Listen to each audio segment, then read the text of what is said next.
coming right there.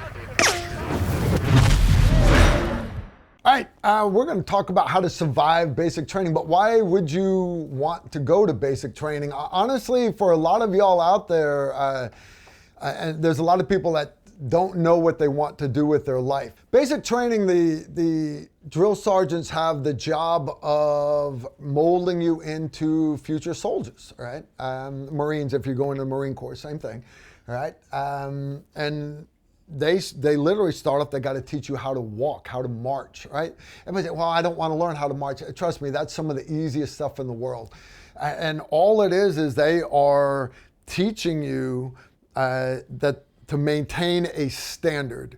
Right? And once you learn, okay, I need to have this standard of cleanliness, I have to have this standard of this and that, you learn that standards, they're good at helping to maintain esprit de corps and having pride and everything else, loyalty to your unit. You're going to learn a lot of values that will apply once you get out of the military.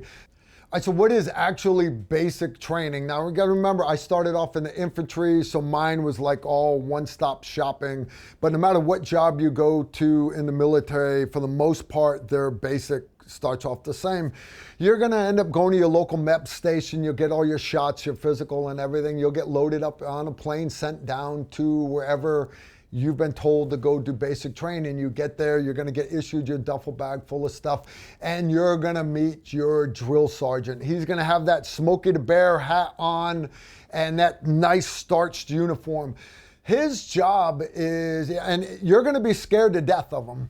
All right, but the reality is, by the end of it, you're going to respect this guy. You will, and it's not respect out of fear. But you got to understand, his job is, he's only got so many weeks. Let's say your basic is 6 weeks long or 6 months long, again, depending on what job you go to. He has got that much time to, if you're 80 pounds overweight, he's got that much time to make you lose 80 pounds. If you're 10 pounds overweight, or no pounds overweight, but you don't have any muscle mass, he's got that much time to get you into the best physical shape possible. But that's just one of many things. He's got this long laundry list of things that you have to be taught. And it's a very regimented schedule. So much stuff you've got to learn each day. And they'll have you cleaning the barracks and everything else. Nothing hard. I mentioned going to the chow hall, having to do pull-ups, but everything from the food you're putting into your body to the physical exercise you're doing, and you getting issued that rifle and learning to disassemble it and all the different parts and how to reassemble it, and learning the basics of basic rifle marksmanship. And depending on what job you go in the military, you might get to shoot M203 grenade launchers and machine guns and law rockets. I got to do all that stuff.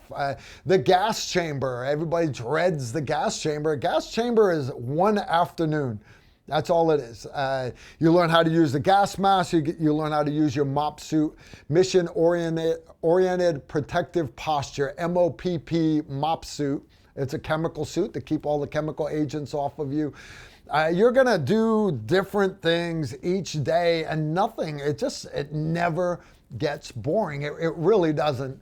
They'll have you out doing road marches. And if you think, okay, well, at the end, you've got to be able to do a 12-mile road march, you're dreading it right now. Because if I was to take you out right now to do a 12-mile road march, you'd make about the 3-mile mark and you'd have blisters on your feet. You would, and you'd be crying like a baby. That's why they don't do it.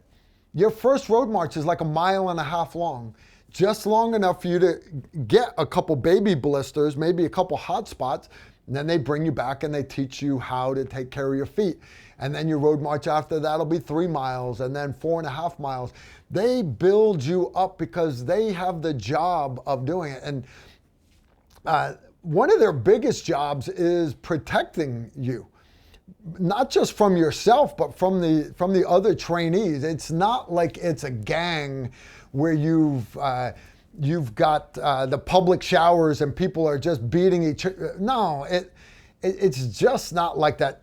Are there issues that happen like that? Yeah, there are, but the drill sergeant will step in on your behalf. There will. The guys that say, well, I know the drill sergeants aren't allowed to hit me anymore. They don't have to hit you. They don't have to. If you need to be hit, they'll get somebody to hit you.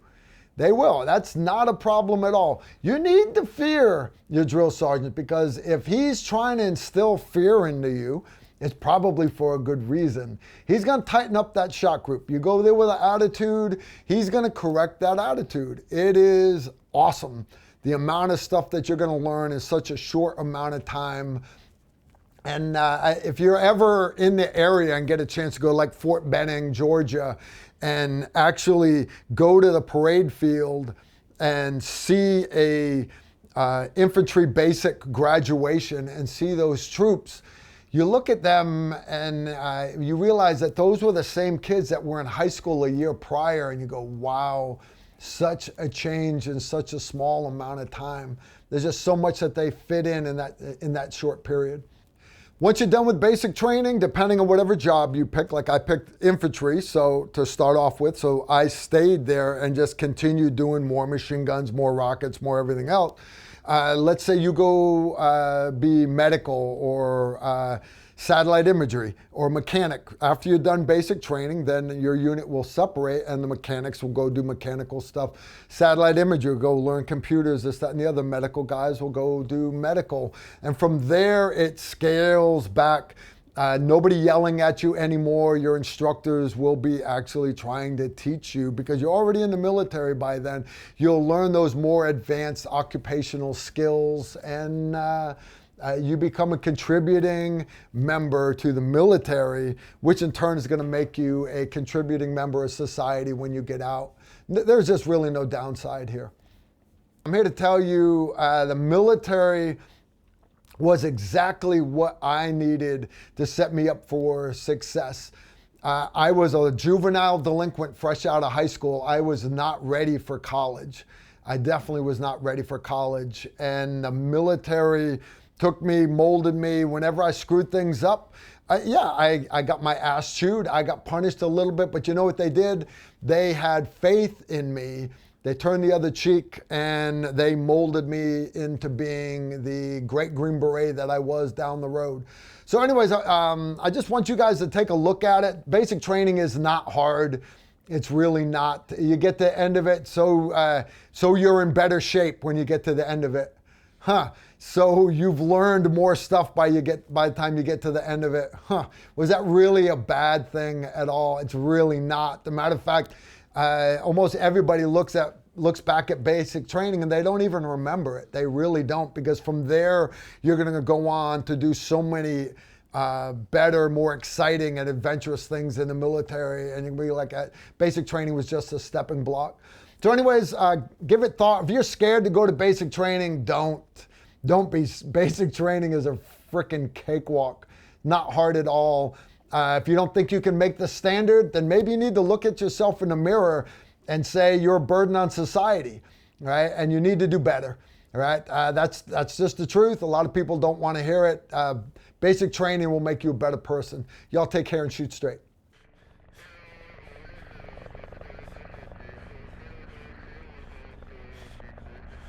If you like this video, make sure to like, comment, and subscribe.